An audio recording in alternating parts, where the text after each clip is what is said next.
Manever I say ma PENDREAM TV. PENDREAM TV there, I see them yopo. Because one of the things that has happened this week, in fact, was yesterday that we saw that statement from ECOWAS. Because the same Ghana has submitted our president to chair the African Union from 2027. And so the commission holds the position, and this is what they recommend, that the Authority of Heads of State and Government, that's the ECOWAS Authority of Heads of State and Government, adopts the declaration of support for the candidacy of the Republic of Ghana to the chairmanship of the African Union for the year 2027. And of course, there have been lots of discussions on Honorable Okujato Ablakwa's tussle with Israel on behalf of Ghana because of the treatment of some Ghanaians when they visited Israel, and how that has led to Israel maybe softening a bit because of a strong stance he took. Anyway, let me come to my left with Husseif before I want to conclude it, those who are governing in the NDF. So, said it every day. He gave us a whole lecture up to now. I remember virtually everything he said. Lawyer Andrew Apiadahua. But I remember most of the things he said. And one time he took us to a locus classicus of presentations on Alaji and Alaji, on why that government was not fit for purpose. So, first anniversary of the 2024 elections. I'll start with you, but you have 10 minutes. Yes, you have 10 minutes. If you wanted an example or a focal point of how governance ought not to be done, they just need to study the government of Nana Addo Dankwa. That government was very parochial. That government was there to serve the voice of his family. What's the difference? Serve the voice of his family. He was not there to serve the voice of his party. He was there just to serve his personal purpose. And I think the people of Ghana spoke resoundingly when we kicked that government out. Now, last year, heading into the election, there were a number of things for why some of us felt that we needed to change the government. Key amongst them was the loss of political credibility, the loss of economic credibility, and a radical departure from why politics ought to be done. And so the question is, after a year, do I think that we are that was voted for? I didn't vote for His Excellency John Mahama. I voted for Alan Chemantin because we wanted transformation. Transformation are the same things. Is that we have people who are clearly better managers of the old system. We didn't get that radical change we wanted, but at least we have people who have shown over the course of 1 year they are better managers of the old system. But over the past 1 year, certain key things have happened. If there was one thing that the people of Ghana voted for, it was for the government to cause a radical probity and accountability into how the previous government handled their issues. Is that agenda being followed? My impression is that the people of Ghana do not think that it is being followed to the latter. In fact, and I know we won't have time to talk about the OSP, and that's why the OSP has come under radical scrutiny. You understand? Because we have been told that almost every year we lose about $3 billion as a result of corruption. We went to IMF for $3 billion. You understand? Every year we lose $3 billion as a result of corruption. Now, in 2016, one of the key policies that excited people was a discussion of the policy of the creation of a body that will be independent and that can chase people who are corrupt. That's the OSP. Now, one of the reasons why Nado had to leave was because even in that agenda, or that Ghana for, he deceived us. He deceived us radically because we wanted a body that was not partisan, a body that was truly independent. Now that required that it had to be done through an amendment of the Constitution. You understand? But he created a body that still gleaned his authority from the Attorney General. And that's why we are struggling with holding Kenufrata accountable. He couldn't chase Kenufrata and another to be power. So that was one of the key reasons why we voted for His Excellency John Dramani Mahama. Are we seeing a clear way with government holding people accountable? Because we are being told that national access, 2.4 billion indeed. I understand the General is surcharging them to 2.4 billion. 2.4 billion is in somebody's pocket. Bamia said that he helped the VP to win power. And because of that, I'm afraid it's katam. I hope you hear that. Katam. Can you use the word katam? Now we understand that NSS 2.4 billion. The sense is Mahama, 1 year.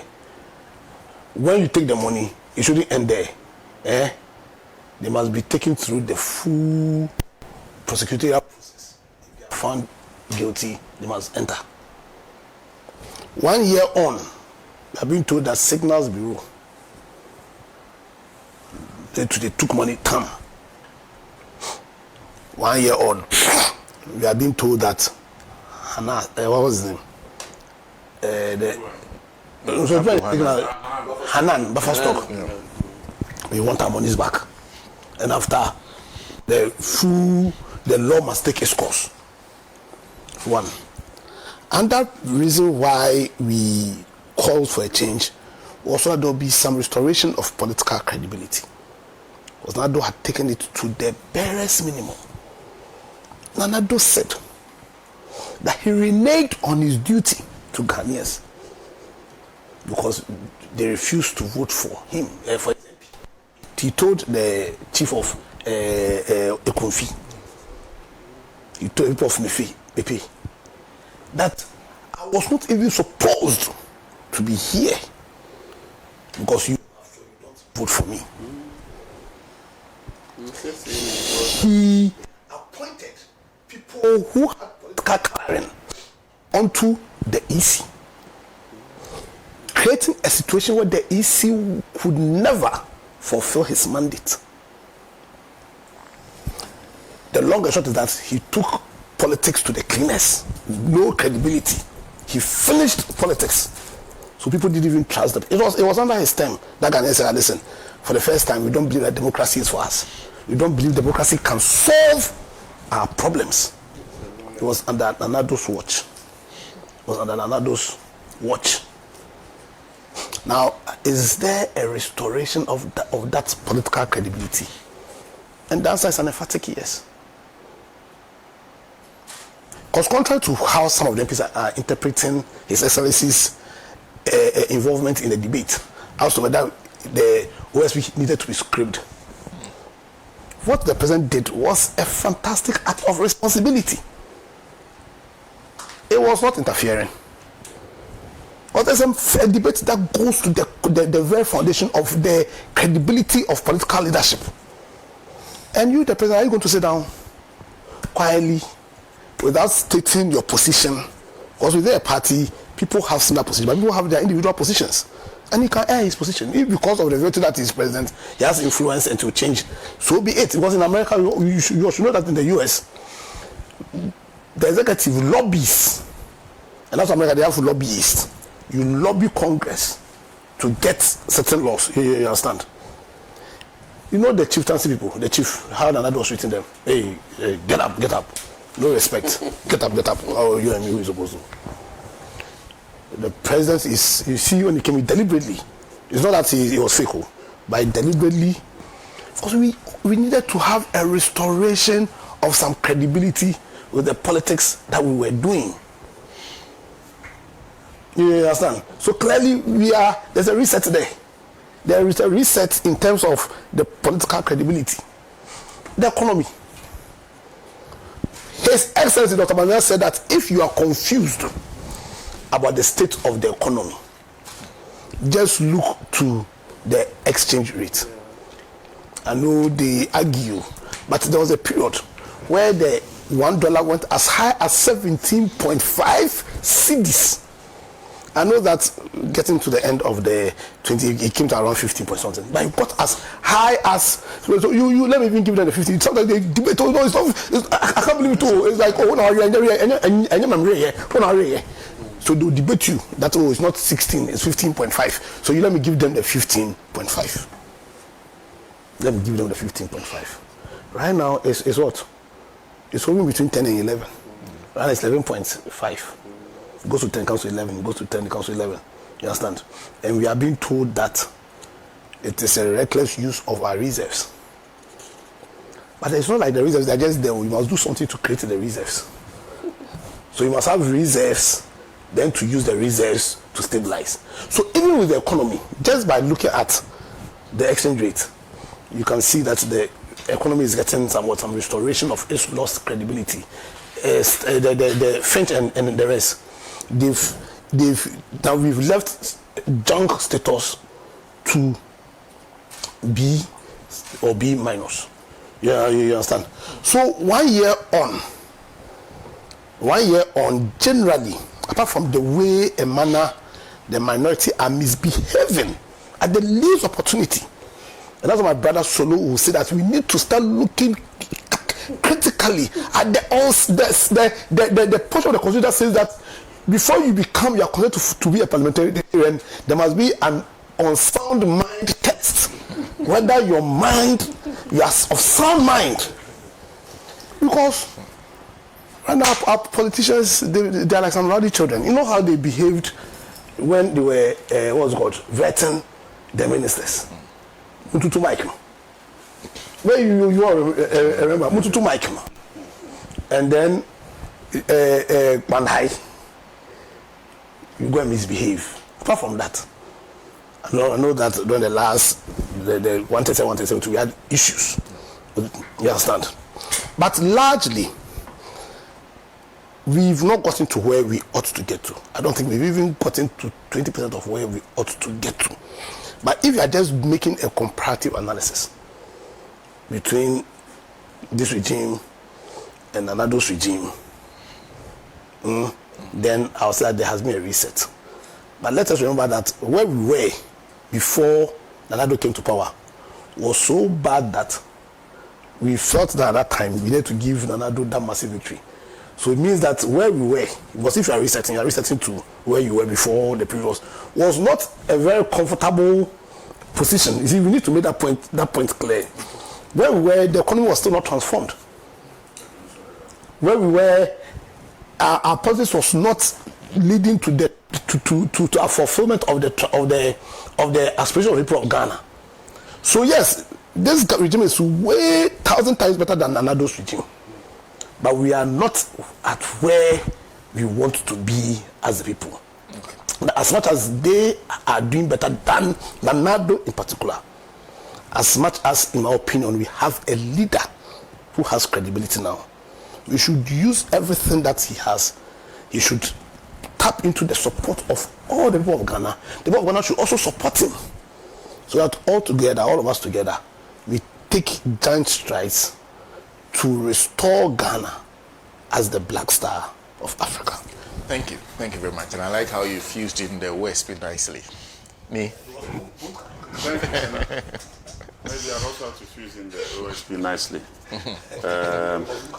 I mean, looking back 1 year since 7th, I mean, it's almost a year. 7th January will be 1 year since His Excellency John Mahama took over the reins of affairs of this country. There's been some positives. I mean, I'm not you know me, I'm not the kind of guy that will see wrong and say is right and see right and they say is wrong. There's been some positives that we can all attest to, okay? I've seen a very big infrastructure push, at least in Greater Accra. We've seen some things going on, some projects that were left hanging. He didn't come and abolish them. He rather continued them, and he's almost completing some of them. The Pukwasi Road, for example, is one. The one that leads to Pram is 2. The Akosomo Road is 3. The motorway is 4. I mean, these were all started under the previous regime, but he has gone ahead to put in the resources to get it done. which is good for the people of Ghana. So for that is one of the positives. He's also talked about a bigger project that he wants to do, which is the Accra-Kumasi Express Road. Yeah. Yes, these are all good ideas that come under his big push agenda. For me, any infrastructure, insofar as the job is being done, obviously at value for money prices, I would support it. So if you have an express road that leads through that part of the eastern region, because that part of the eastern region is also a very big industrial belt, potential industrial belt for Ghana. I mean, a lot of our gold comes from that Asamankese area through Akwetia, I know that road, through Kojo Ponkuma's place. Yes, opening up that place is also not a bad idea, because if that express road goes through that area, it will open that area to economically, you know, Bourgeoisie, the other side of Greater Accra and the other side of Eastern region. So all these infrastructure ideas are good, insofar as you have resources to do it. Thirdly, there's been obviously a very significant increase in our currency's value as compared to other trading currencies that we use, the dollar and all that. It's dropped from 17, 16 or 15, whatever it is, to at least about $10, 10 cedis, 11 cedis, consistently over the last 6 to 8 months. Yes, it has given us some respite. It's given a lot of our traders some respite. Business people, even private people. I mean, I gave an example last time here that if I travel to London on a business class ticket, I traveled to London on a business class ticket last year, and with my family, and it cost me almost about 100,000 Ghana cedis. Let's say about that. Today, that same money is about 50,000 Ghana cedis. So if I had 70,000 cedis, I can afford to travel. But then maybe last year I would have had to borrow to travel, you know, to add to it to travel. So all these gains, yes, we have gained them. However, I recently also noticed that the Bank of Ghana said that we spent about 10 billion cedis, $10 billion keeping the currency at that level, or to back the currency. Would that be judicious use of our money or of our resource? Because this windfall that you are getting from gold may not be there perpetually, you know. I mean, yes, I know that the Ghanaian economy is basically a trading economy. Most of our business people are traders. They import to come and sell. But once you are importing, you are actually developing other people's economies, creating jobs in other places. Can you imagine this $10 billion, even 50% of it, $5 billion, being spread $500 million per region to create manufacturing jobs, to create industrial parks, to create jobs that would actually employ our own people? I'm sure we would have been reducing our forex deficits, so that going into the future, 2-3 years down the line, 5 years down the line, the amount of money that we used to, for example, import poultry would have been dealt with, or we didn't need a lot of foreign exchange to go and import poultry, for example. Yes, I've seen that Temawe refinery is also coming back online. They're trying to retrofit and all that. All these things, yes, are positives. But back to the currency exchange one, the $10 billion, I think that money could have been used in another way. You know, critical aspects of our economy that we know are forex dependent, that we can help push, or create a local content space where they'll be able to stand firm, and be able, local businesses can plug into that space and be able to provide these services. The example is food. There's no way we should be importing chicken. No way under the sun. But we could have used this, $10 billion, maybe $1 billion, to empower even 5 farmers, just 5. 5 poultry farmers producing 1 million birds a week to feed not just Ghana, to feed the rest of West Africa as well. I mean, there are so many other logistics that must come in place, but we can just pick one product and develop. So for me, I think that we could have used that money judiciously, so that going into the future, we'll not just be depending on cocoa for foreign exchange or other things, but could also depend on manufacturing and manufacturing exports, or export-oriented manufacturing for that foreign exchange that would come in. So going into the future, you have to look at that. It's also not just been all positives. I mean, we recently had electricity hike in pricing.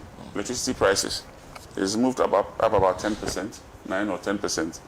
It's significant because if you look at even our manufacturing base, electricity is one of the most expensive products, cost inputs. Electricity is very, very expensive in Ghana.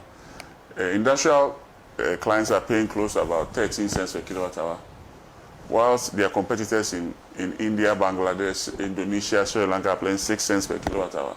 Are they competitive? So ab initio, if you want to produce even pencils in Ghana, you run at a loss.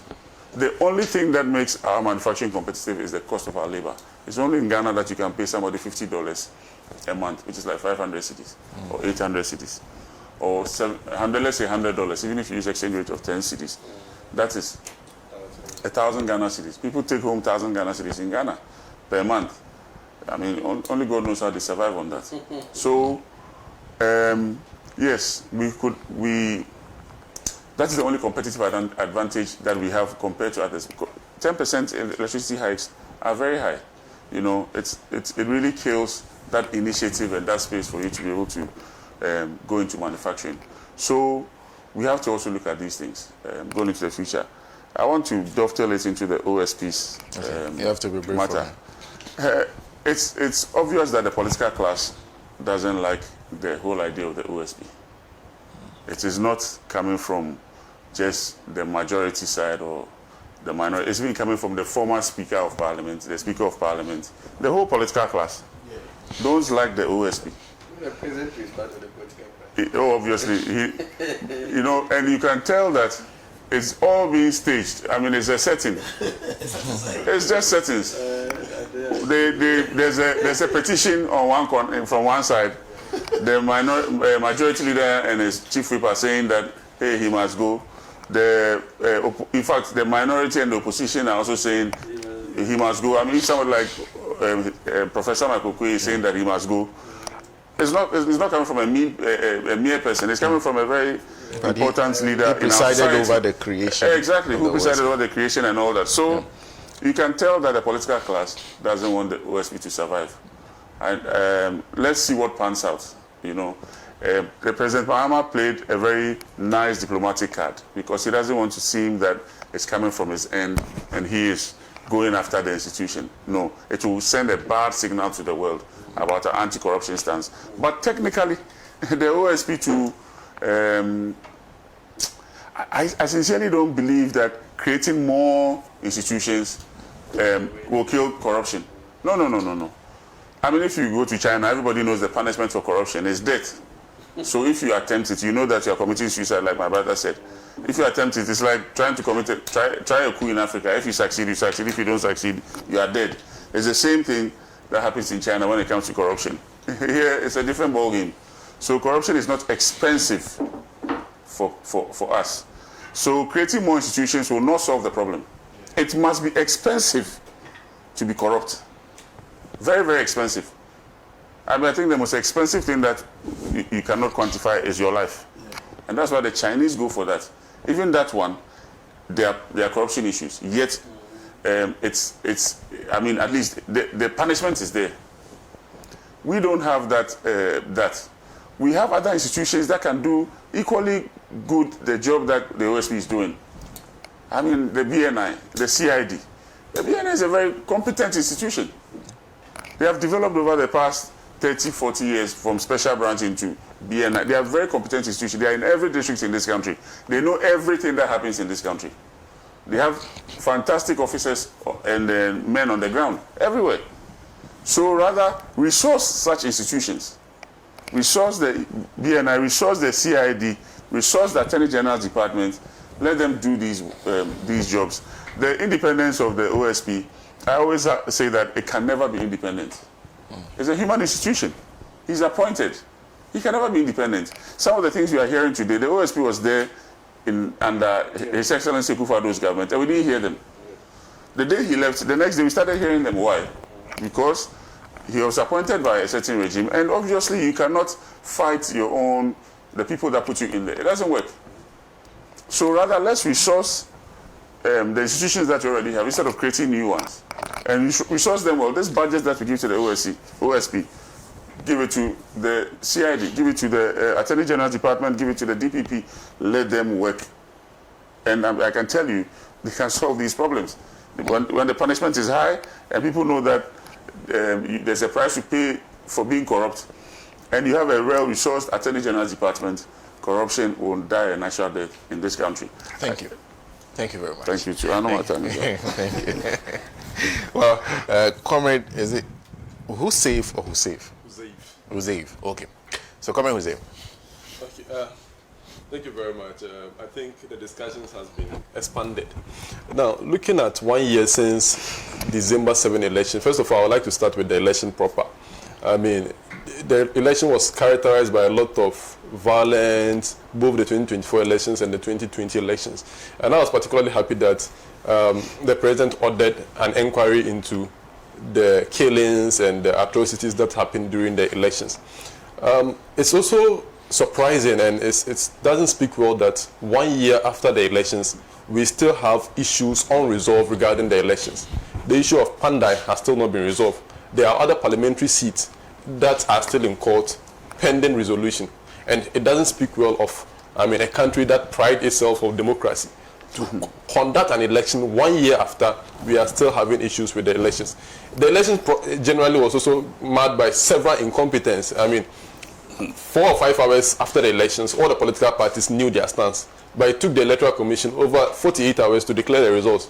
And so all these are, structural challenges with our electoral processes. And I have always maintained that the kind of electoral system that we organize or we have in our country only favors the elite. It is a bourgeois elections. It does not favor the working people and then the ordinary people. If you go to other jurisdictions like Venezuela that today Trump wants to invade them, if you go and look at how they organize their electoral systems, even decisions as to projects that should be undertaken by a municipality go through voting. The people are directly involved in the governance architecture of the country. Go to places like Cuba, Switzerland. The people are involved. That's the kind of democracy we ought to, build as a nation. Now, beyond the electoral processes, the governance itself, since President Mahama took over, President Mahama took over and had a lot of, goodwill, especially in the early stages, and I think he's still enjoying those goodwill on all aspects. For instance, if you take the management of the economy, you could realize that there have been a shift from how the economy was managed previously to a new dimension.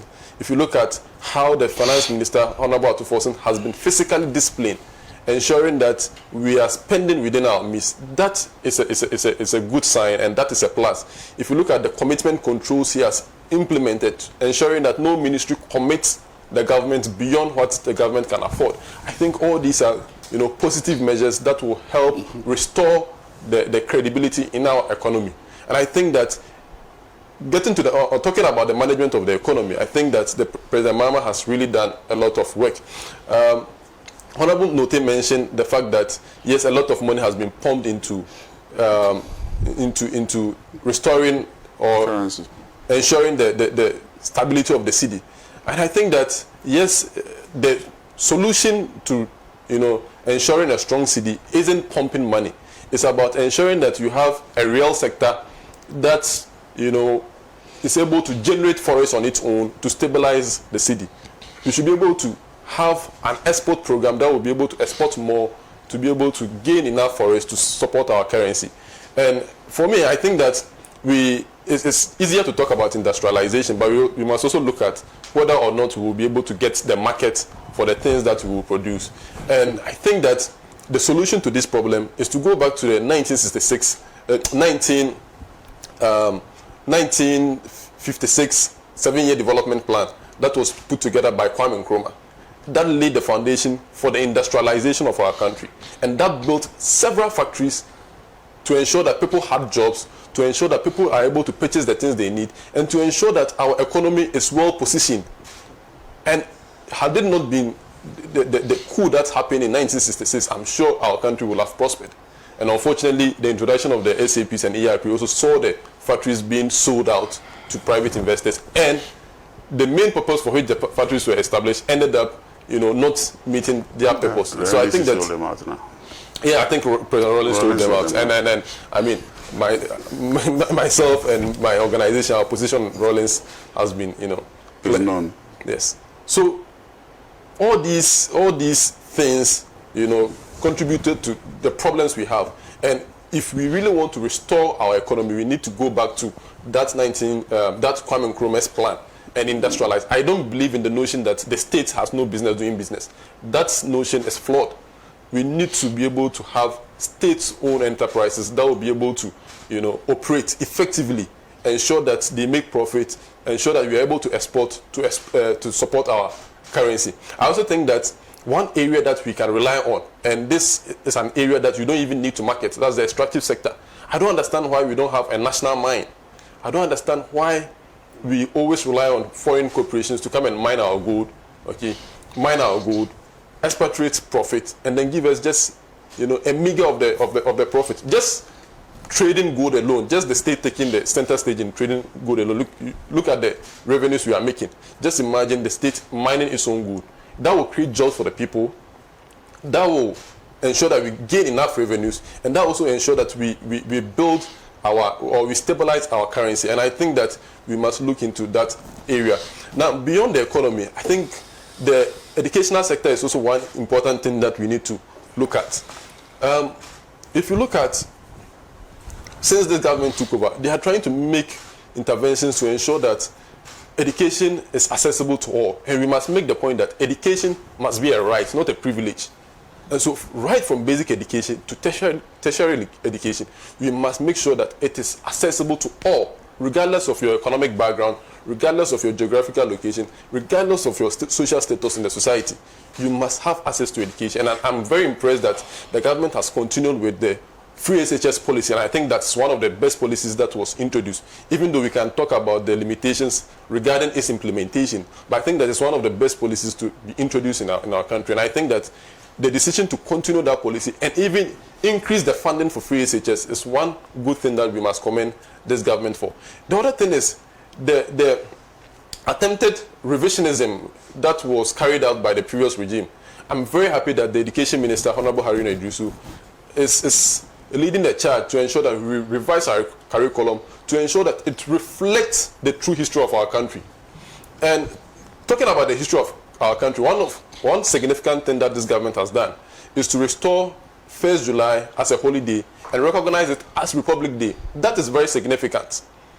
Also, to recognize 21st September as Founders Day, that's very significant. We must get the history right, because if you don't get the history right, you may be confused going forward.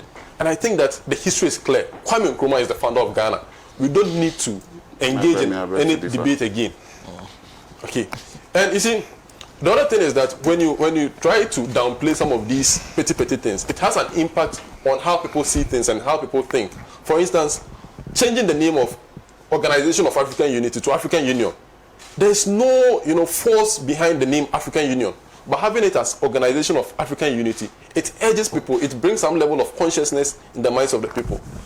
Calling 25th May as African Liberation Day, that alone adds some, spirit to the day. But changing it to African Union Day, try to liberalize it, try to neutralize the essence of some of these things. And I think that the holidays are quite significant. And I think that the actions of the Education Minister to ensure that we revise our curriculum to suit the real history of our country is a step in the right direction. Okay. I think one of the challenging areas, and I'll wrap up very quickly, wrap up on them. The challenging areas has to do with the security. We are facing the crisis in Boko. Talk about the issues at Binyiri, right? Talk about the issues at Nkwanta. These are areas that I think the president must really take serious, put serious attention to it. And I think that the Interior Minister is doing very well, trying to bring some level of discipline and trying to bring some level of organization in that sector. And I think that lastly, before I conclude, is probably on the issue of OSP, is the fact that we are trying to fight corruption. However, even the act that establishes the OSP, Sections 5 and Section 13, contradicts the main rationale for setting up the OSP. If you are setting up an independent body, yet the one who is supposed to lead the independent body is appointed by the executive through the Attorney General, it defeats the purpose of having an independent body. And so, and I think since the creation of the office, over 1 billion cedis has been allocated to that office. And I think that these monies could be used to strengthen the other institutions. Again, our nurses and our teachers are highly unemployed. Our nurses and teachers are unemployed, and I think that we need to raise their concerns. And it's not as though we don't need nurses, it's not as though we don't need teachers. We need them. Go to certain areas. I know people who are teaching, colleagues who are teachers, and they are teaching 2 or 3 classes combined. Okay. Meanwhile, in the urban areas, we have 1 class with 2 or 3 teachers. IMF cap. So I think that we need to look at all these things. I mean, that's also another issue. The IMF alone is also another issue. Okay. How do we solve that? Maybe another time you can expand these issues further. Thank you very much, because you are trying to lead him into another direction. That's the IMF matter. Anyway, but interesting, one of the things you raise, I think 2 things perhaps we may expect to hear a lot from the government going to 2026. The Accelerated Export Development Program. The president says he will head himself. The 24-hour economy. Not so much in terms of that direction. So maybe a lot more action in that area. And one of the roads I've heard constantly about is the road that is from Bamboy all the way through to the Upper West region. Okay, the one linking Upper East, Upper West. Yes. Very key. And the one from the Bono, Bono yes. Okay, the Bamboy. Yes. There's a lot that I have heard a lot. I have not used the road. That's all the road. All the way to Bambi's place. Very terrible. I see. Anyway, let's hear it. Thank you so much. In fact, you are the one in power, so I should be given 20 minutes. I think 1 year on, I think the verdict is there for all to see. But there are even instances NPP MPs will approach you and tell you that, Charlie, if things are going the way they are going there, then we are scared of ourselves in 2028. Well, I start by looking at some of the key issues, some of the key things that have happened. And one thing that Ghanaians have not really adverted their mind to, which is very key to our governance, is the issue of the uncapping of the common fund, the GET fund, the NHI levy. Look, we all sit here and we talk about decentralization, devolution of power. If you really want the local structures to work, you don't only give them power, but you give them resources. Today, in fact, when you look at when Nanado took over in 2017, what he did was to cap the common fund, the GET fund, and the NHI. So to the extent that what was due them was no longer going to them. And a lot of the money was now brought to the central government. And we saw some of the frivolous and some of the wasteful contracts that were being given from central government. In fact, if you are doing one village, one dam, isn't it even proper that you let that assembly there, which has jurisdiction over that area that you are going to dig the dam, to even award the contract, because they would know the nuances of their area better than you, the central government. But all these monies were now brought to the center, and there was even a secretariat called One Village, One Dam Secretariat, and those monies given to the secretariat to now go and spend. No little wonder we saw the shambolic things that we saw with regards to that project. So, and this government came, and the first thing the government did was to uncap the common fund, the GET fund, and today, and not only do that, the government also came with another directive that, apart from the fact that the assemblies are now going to be getting these huge monies, I'm also bringing in a policy directive to say that 80% of whatever is due them must be sent to them. Initially, you could have an assembly in a year being entitled to 1 million Ghana cedis. It is entitled to 1 million Ghana cedis, but at the end, it may not even get up to 500,000 or even 200,000. It was that serious. And you ask us, this is what we have even legislated that it should go to the assembly, but it was not going to the assembly. Today, John Mahama is saying that now we are going to even have more going because of the uncapping. But even that, the policy is that central government cannot take more than 20% of what is due them. They should get 80% of that amount. And so now the assemblies are getting huge amount, to the extent that now, as a matter of policy, each assembly within each year, in fact, in my constituency, for instance, for the entire 8 years of NPP, they couldn't build a single chips compound. 8 years. Now, within this 1 year, we have already commenced construction of 2 chips compounds, because by the policy directive of the president, we are supposed to build 2 chips compounds within a year as an assembly. We are supposed to build 2 primary blocks within a year. We are supposed to build 2 JHS blocks within a year. We are supposed to build 2 kindergarten blocks within a year. And so you imagine repeating these numbers across for 4 years, 8 years. That is good. So it means that within 4 years, the NEC government will be building over 500 chips compounds across the country. That is serious. And this is what we mean by true development, because you see, if you keep development at the center here, then you are really not doing anything for the people.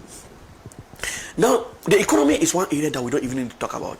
And I want to clarify an issue that Nee raised with regards to the $10 billion that has been pumped into the economy. You see, that practice has been there for some time. Almost every government does it. But people don't understand. It is not about the fact that the money is spent. No. You understand? It is not like you are spending the money and so why don't you rather spend it this way? It is like saying that the system needs dollars. People have their cedis chasing the dollar.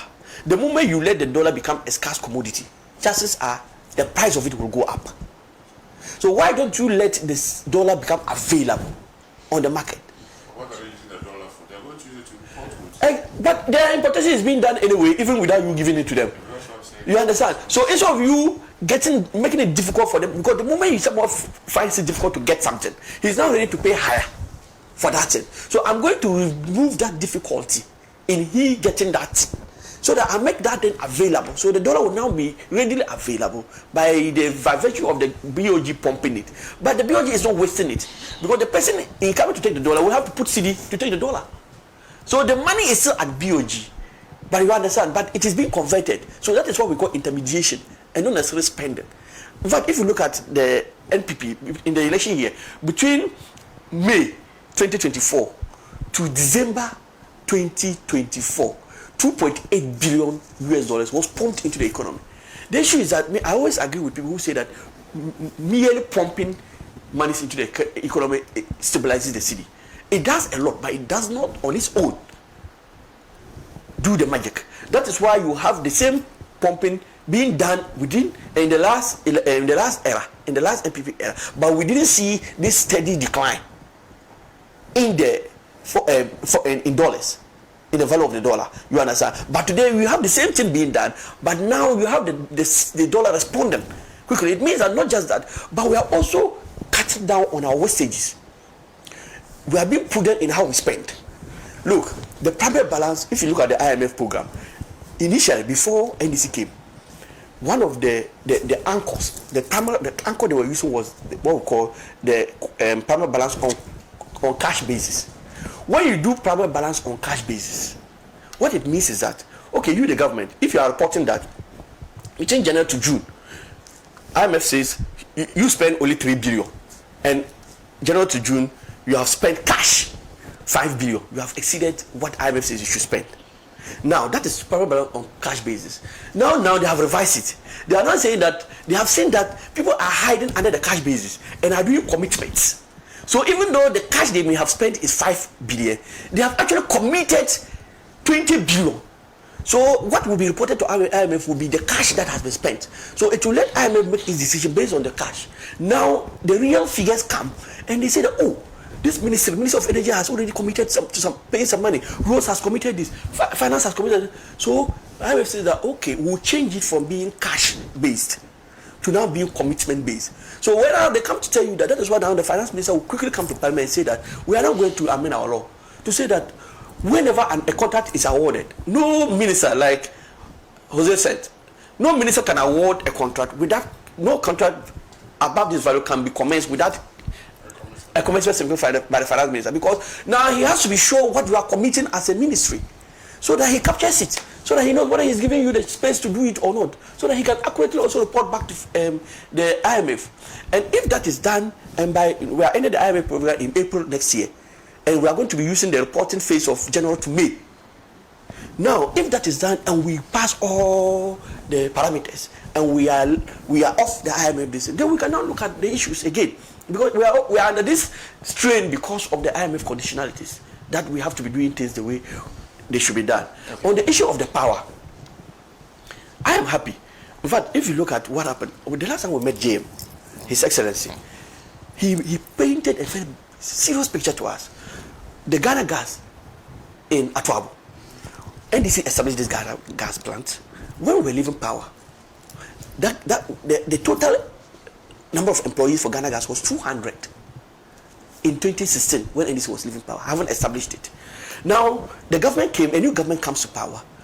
For 8 years, no single capacity has been added to Ghana gas. No single capacity. But today, having left power, if you go back to Ghana gas, the total number of employees has shot up from 200 to 1,250. That is 1,050 additional employees, and you have not expanded the capacity of the same facility. So today, that is why sometimes we are not able to even respond to our people who are crying for jobs, because they will say people come, I want Ghana gas, yet even Ghana gas is overstaffed. What about the nurses and teachers? We need the teachers. No, even if you take me there, that is even worse for you. For 4 good years, 2021, 2022, 2023, 2024, the entire second term of Nana Agulu, not even a single nurse was employed. The whole 4-year batch was left like that. No, that's true. It's very true. 4 years, you never. The last when we took over, the last batch we employed was 2020 batch. No, it's not true. If you can even do it now. So today, for instance, this year, Akando announced that we are taking 13,500 nurses. Okay. Those are from 2021 cohorts. 2021. So if you had employed 2021, by what we will be going for 2021, we would have been moving to 2022. Okay. So today the third. So you see, so a lot of the things that were supposed to be done before they come into no, but that's why I said that. You see, some of this I spent the time responding to some of the things. Okay. One key issue that also, and you have to land on that note for me because my time is up.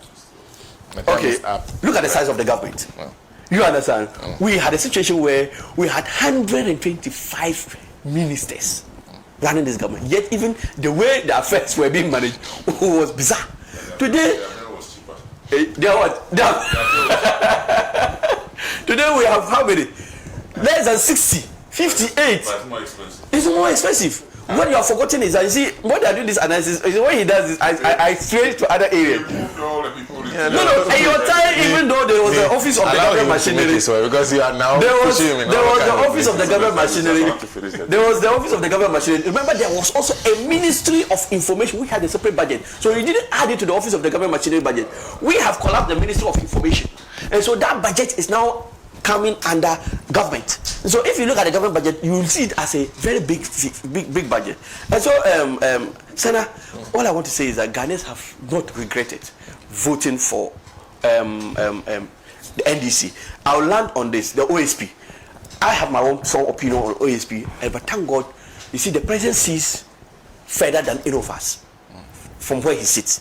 So if the president is calling for the OSP's office to be maintained, and is asking the OSP to also expedite his prosecution of these cases, we can only help in that regard. But if you left it to us as individuals, just like the majority leader and the majority chief, I would have said that the OSP's office should be scrapped. But given where the president sits, and given that he sees much wider than any of us, and his current call for us to keep the office, we can only support him and then see to it that the OSP succeeds at least, and not.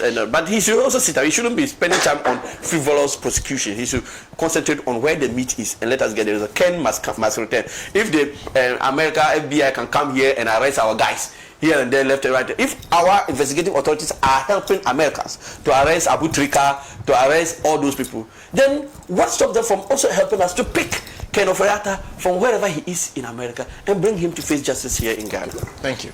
Thank you very much. And of course, this Seidu, the Minister of Government Communication, has explained that when the banks bid for dollars and cedis, the Bank of Ghana takes it and gives it to Gold Board, who will use it to buy gold and sell outside the country for dollars, which is then given to the banks. This process is called intermediation. That's Seidu who sent that message. There's also Peter T. from Shukra who says, please, can you join me to put together our hands and applaud John Mahama and his team in government for their visionary developmental policy that has begun to transform Ghana within its short term of prudent economic policies and programs that have stabilized the hope and aspiration of the people of this country. We are getting there. Now, let me conclude today's show by saying a happy birthday to two people and also going back to where I started from. The first one is a happy birthday to, let me get the names correct, Esther Lekan Tetekwashi. Esther Lekan Tetekwashi. Happy birthday to you, Lekan. And of course, a happy birthday. No, this is... And also a happy birthday to Enyunam Ametri, who celebrates her 40th birthday today. Well, like I said, I'll conclude from where I started. Two things happening today. In fact, from 12 noon, Dr. Edward Kofi Omanibuama's final funeral rites being observed at the Jackson Park at Koforidua, 12 noon to 6 p.m. Once again, our condolences to the family, and of course, our condolences to Solomon, who was also bearing his sister today. I'm sure by now, by now they are done, and so they are moving to do the funeral rites at the Dubawe Malam cluster of schools from 12 p.m. so noon to 6 p.m. So you can join mourners there to commiserate with our brother Solomon Owusu on the loss of his sister, Madam Juliana Owusu. Of course, the funeral of all funerals, the one that has been litigated in court for some time, a legend of high life. People sometimes say he's perhaps the greatest we've seen based on impact and everything. Daddy Lumba, his funeral is today in Kumasi. Very dramatic scenes yesterday in court. So our condolences to the family. And we PENDREAM TV. Now, so far so good. Say open online portal e Ghana. Nipa share, nipa follow, nipa comment here. To my best of knowledge, without any biases, PENDREAM TV.